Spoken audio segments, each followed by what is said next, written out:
Olá, começa agora mais um Academia, o programa onde a sua pesquisa é o destaque. E a dissertação de hoje aborda o direito de voto para os refugiados. Quem apresenta o estudo para a gente é a mestre em Direito, Ana Paula Cunha. Votar ou não votar? Um estudo sobre o reconhecimento do direito de voto para refugiados. Dissertação apresentada ao Programa de Pós-Graduação em Direito da Universidade de Brasília para obtenção do título de Mestre em Direito. Orientador, professor doutor Jorge Rodrigo Bandeira Galindo. E para debater o tema, estão aqui com a gente o mestre em Direito Internacional pela Universidade da Inglaterra, Cádimo Gomes, e a doutora em Antropologia e conselheira do Conselho Nacional de Migração do Ministério do Trabalho, Bela Feldman Bianco. Cádimo, muito obrigada pela sua presença aqui no nosso programa. É um prazer. Obrigada, Bela. Muito obrigada, prazer. Bom, então vamos entender melhor o assunto. Confira um rápido resumo da dissertação. Os refugiados deixam o país de origem por se sentirem perseguidos em razão da raça, religião, opinião pública ou nacionalidade. O trabalho discute o direito do refugiado na hora de votar no país que o acolheu. A autora debate propostas para a afirmação de uma cidadania pautada em critérios que vão além da nacionalidade, já que vários estados reconhecem o direito de voto para estrangeiros. Ana Paula, seja muito bem-vinda aqui ao nosso programa. Obrigada por ter aceitado o convite. Eu que agradeço os debatedores também. Bom, e o tema é tão interessante e com a guerra da Síria, vários refugiados vieram para o Brasil, então mais atual é impossível, né? Vamos começar falando então de onde surgiu a necessidade de estudar esse tema. Olha, eu tenho uma dupla formação em Direito e Relações Internacionais. Então, em Direito, a gente foca muito na figura do Estado, porque o direito emana do Estado.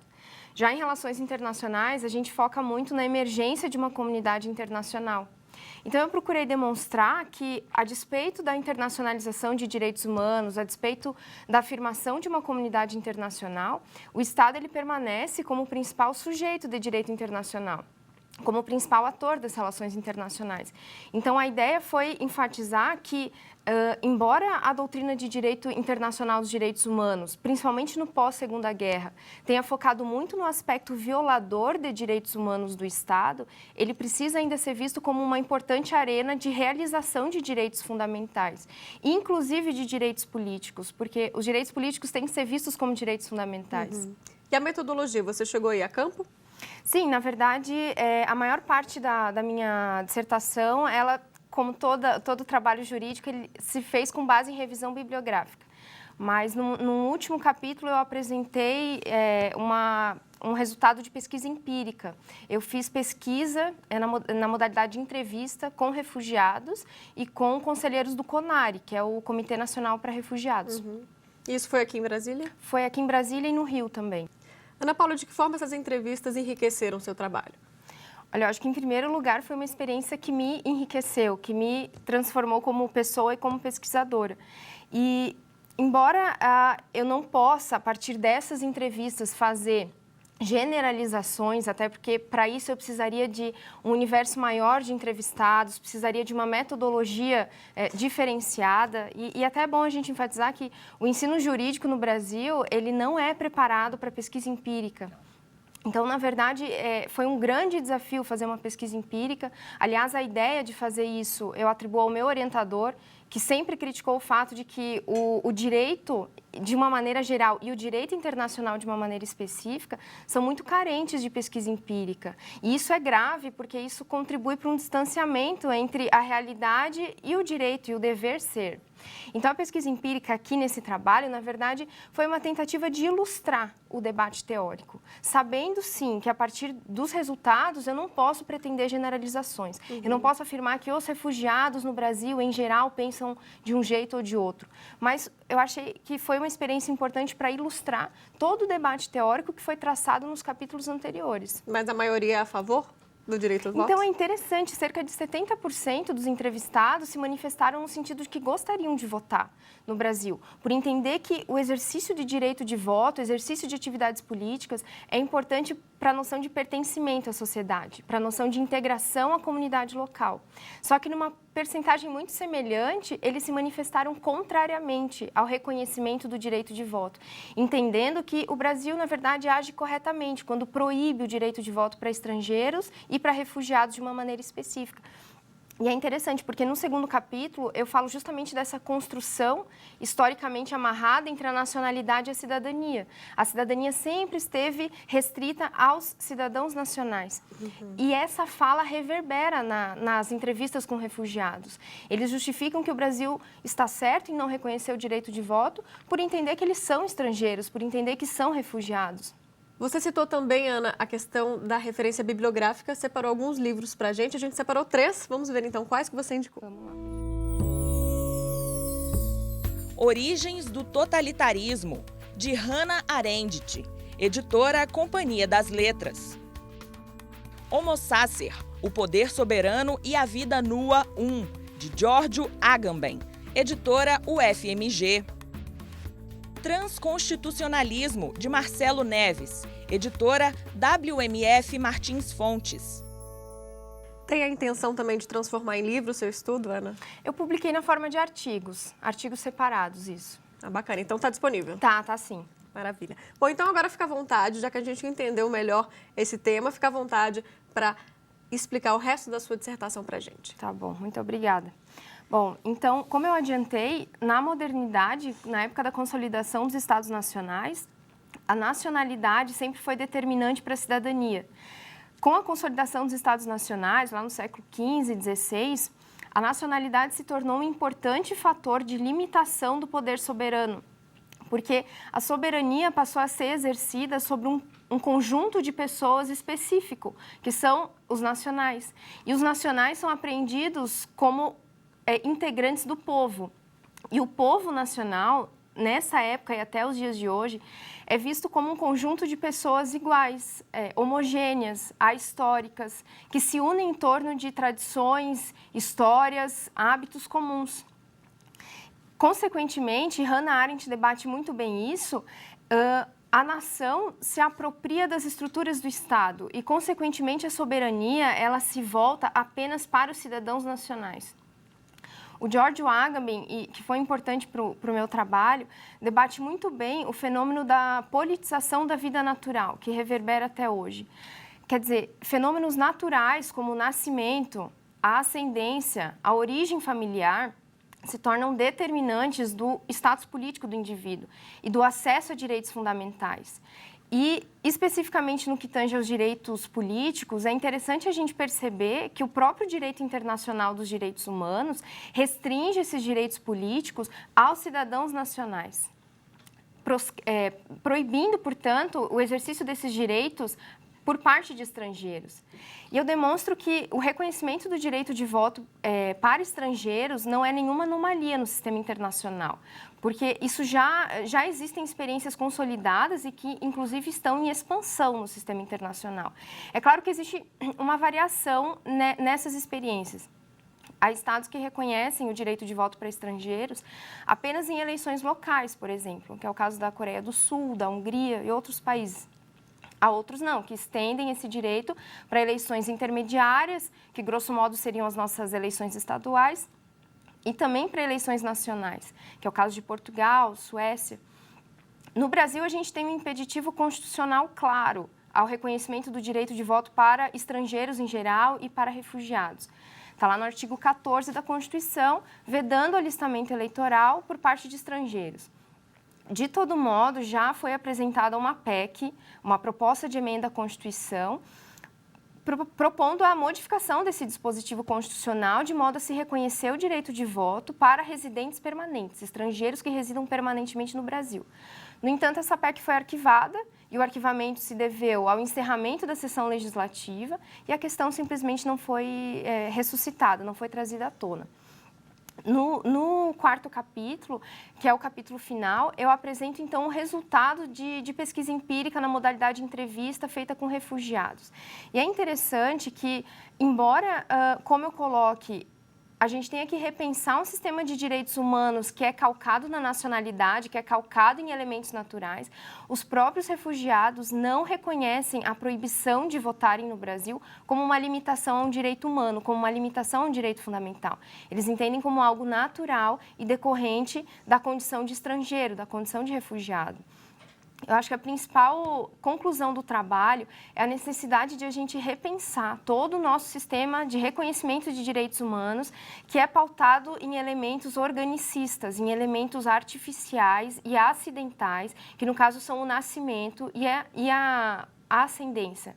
Por quê? Porque esses elementos naturais são determinantes da nacionalidade e, consequentemente, da cidadania. Só que o mundo contemporâneo é muito mais complexo do que isso e essa suposta indissociabilidade entre nacionalidade e cidadania, como eu falei, ela foi talhada e forjada na época do Estado-nação, em que a relação entre o indivíduo e o cidadão se dava com base na lealdade. E a lealdade do indivíduo para com o Estado só poderia ser com base numa relação exclusiva de lealdade. O cidadão tinha que ser leal ao seu Estado. E, contemporaneamente, com a globalização, é notório o fenômeno de múltiplos pertencimentos do indivíduo. O indivíduo não pertence apenas a um Estado, ele é parte de uma comunidade internacional também. Isso fica claro na experiência da comunidade europeia. O cidadão europeu, ele é antes um cidadão de um membro do bloco, mas ele também é cidadão europeu. Então, eu acho que tudo isso é para a gente repensar as bases de um sistema de direitos humanos que é calcado em elementos acidentais e orgânicos, que no caso se resumem à nacionalidade, ao nascimento. E eu acho que isso é especialmente caro à situação do refugiado, porque o refugiado é o migrante que atravessa uma fronteira nacional em razão de um fundado temor de perseguição promovido pelo seu próprio Estado ou amparado na omissão dele. Então, significa que quando ele deixa o seu estado de origem, ele fica desassistido pelo seu estado de origem, ele vai ser inserido num outro estado, no estado de acolhida. Então, esse estado de acolhida tem que pensar em políticas públicas de inclusão dessa população. Acho que a conclusão maior do trabalho é essa. Perfeito, Ana. Muito obrigada pela sua explicação. Te peço, então, agora um minutinho, a gente faz uma rápida pausa. No próximo bloco tem debate, não saia daí.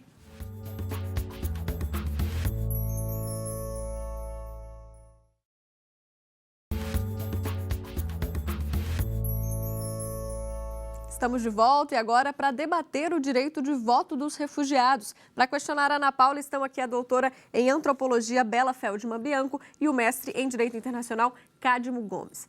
Vamos então começar pelas mulheres, por gentileza. Okay. Muito obrigada. A primeira coisa, eu quero parabenizar você por esse trabalho que é bastante relevante e que mostra a reificação do Estado-nação e do nacionalismo em tempos de globalização e da globalização contemporânea. Então, há uma defasagem aí. Mas eu tenho uma pergunta para você, que é por que o foco só em refugiados? Porque tanto refugiados como imigrantes deveriam ter os mesmos direitos, e direitos fundamentais, não só o voto, mas como também a moradia, a dignidade humana. O que não acontece no Brasil, porque existe uma defasagem muito grande entre o Estatuto do Estrangeiro, que é da época da ditadura, e o que está acontecendo em termos de essa movimentação por direitos humanos, que é de fato, deveria ser uma conquista. E o que acontece é que tem vários projetos de lei, o último dos quais, que é uma amálgama de vários, e se encontra ainda na relatoria. Então, nós estamos ainda baseados em segurança nacional, o que dá muitos problemas. Certo. Então, por que focar a pesquisa nos refugiados? Acho que, em primeiro lugar, como a senhora colocou, é preciso pensar que os estrangeiros em geral e os refugiados de uma maneira específica têm que ter acesso a direitos fundamentais. E no Brasil, eles de fato têm, porque eles podem acessar direito à saúde, por exemplo, direito à educação, até mesmo direito à previdência, que é uma discussão recente, mas eles têm esses direitos. Agora, a proposta da dissertação foi por que não acessar direitos políticos? E é claro que reconhecer o direito de voto para refugiados implicaria antes reconhecer esse mesmo direito para estrangeiros em geral, porque refugiados são uma categoria de estrangeiros, de imigrantes. Mas por que focar a análise no refugiado? É pelo debate teórico mesmo, porque a condição de refugiado, e aí seguindo a linha do Agamben, a condição de refugiado rompe por completo com esse mito de contrato social que a gente tem, de que o Estado é constituído para proteger os seus cidadãos. A condição de refugiado, ela expõe a debilidade como nenhuma outra desse sistema de direitos humanos que é fundado na nacionalidade. E a questão do reconhecimento do direito de voto para refugiados é sensível também pelos status políticos deles. Por quê? Porque o refugiado, ele deixa temporariamente, ou deveria deixar temporariamente o seu estado de origem em função de uma perseguição, mas ele tem um papel a desempenhar no estado de origem, ele tem um papel de reconstrução também de uma nova ordem político-jurídica, porque o refugiado, no mais das vezes, ele é um dissidente de um regime autoritário. Então, ele é tolhido de parte desses direitos nos seus estados de origem, por ser uma persona não grata, digamos assim, mas no estado de acolhida ele também é privado de uma parte importante do seu patrimônio jurídico fundamental, que é a questão do exercício do direito de voto. Cadmo, por favor. Parabéns pelo seu trabalho, Obrigada. Que é, eu diria, provocador.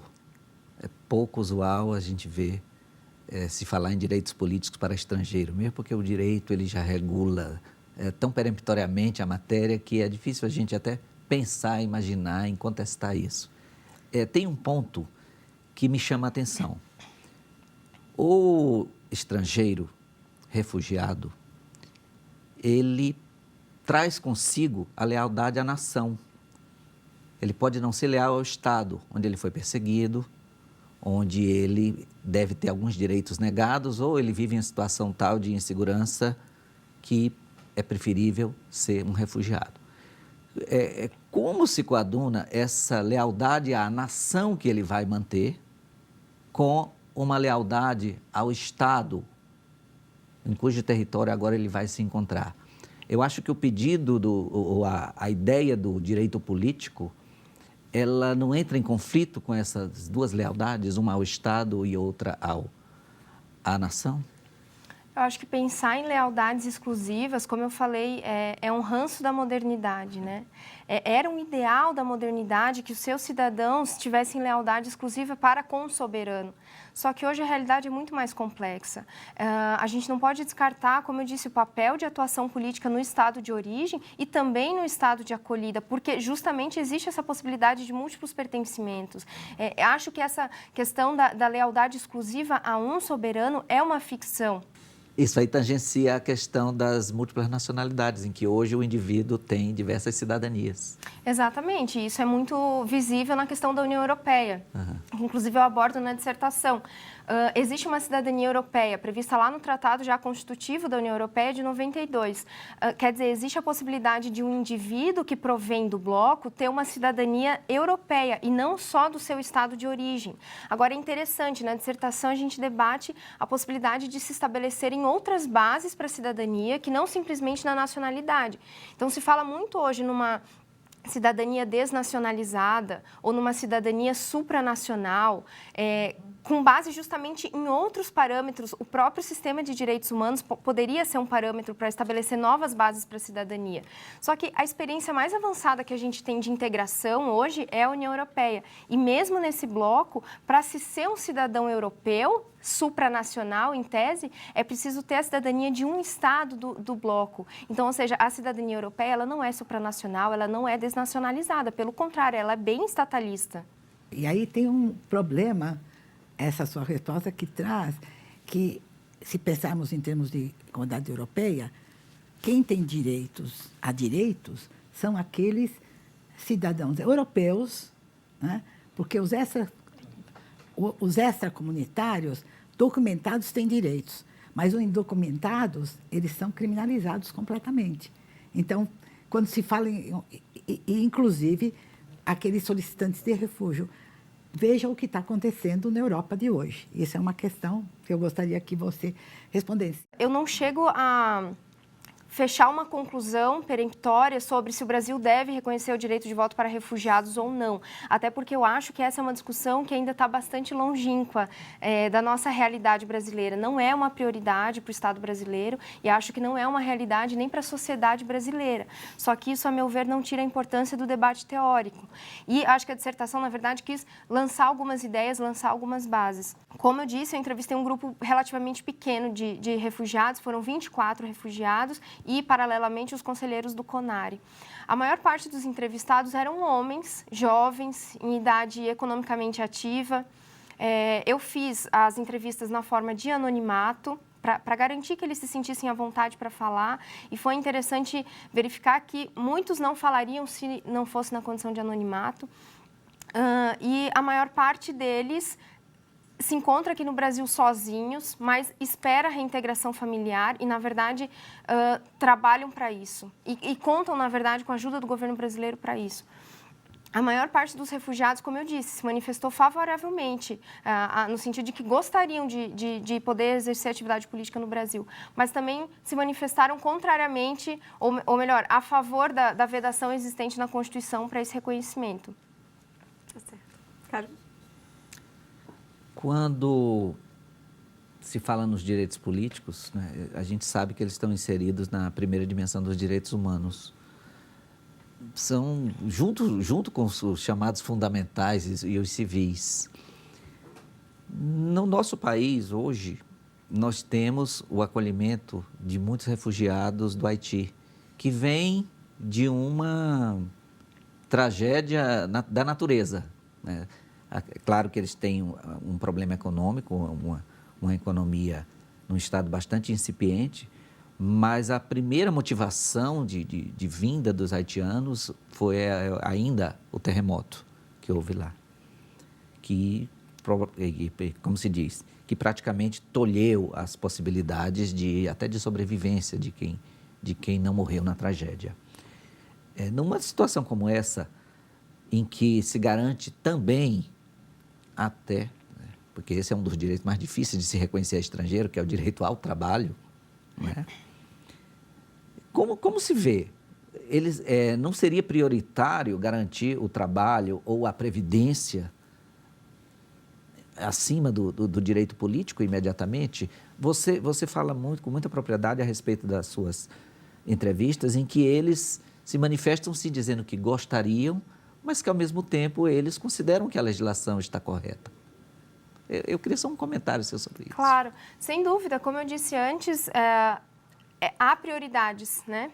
Na verdade, é interessante que os direitos políticos ainda são vistos como secundários, no sentido de que não são prioritários, até porque a sobrevida do indivíduo não depende dos direitos políticos, né? É preciso primeiro ter uma moradia, uma alimentação digna, uma previdência, para você pensar no exercício de outros direitos. É claro que há prioridades. Inclusive, um dos refugiados entrevistados fez uma afirmação muito interessante no sentido de que, eu perguntei, você gostaria de votar no Brasil? Ele disse, olha, a minha preocupação aqui é sobreviver. Eu não estou preocupado com o direito de voto. Olha a realidade, né? Essa é a realidade, foi um choque de realidade. E uma coisa visível nas entrevistas foi que a maior parte dos entrevistados tinha uma grande qualificação profissional nos seus estados de origem, né? Eram enfermeiros, eram professores de inglês, eram pessoas estudadas e capacitadas. Claro. E aqui a realidade é gritante no sentido de que trabalham, exercem funções para as quais não se exige nenhuma ou pouca instrução formal. Ana Paula, infelizmente nosso tempo chega ao fim, mas eu agradeço a sua presença e as suas explicações aqui pra gente. Eu que agradeço, aprendi muito aqui. Foi um rico debate, agradeço também aos debatedores. Cádio, muito obrigada. Foi uma alegria. Obrigada, Bela. Muito obrigada pelo convite. Bom, e você aí de casa também pode apresentar a sua tese ou a sua dissertação aqui no programa. Mande um e-mail para a gente, academia@stf.jus.br. Para rever o Academia desta semana, é só acessar o site que você vai ver aí na tela, tvjustiça.jus.br. Obrigada pela companhia. Até semana que vem.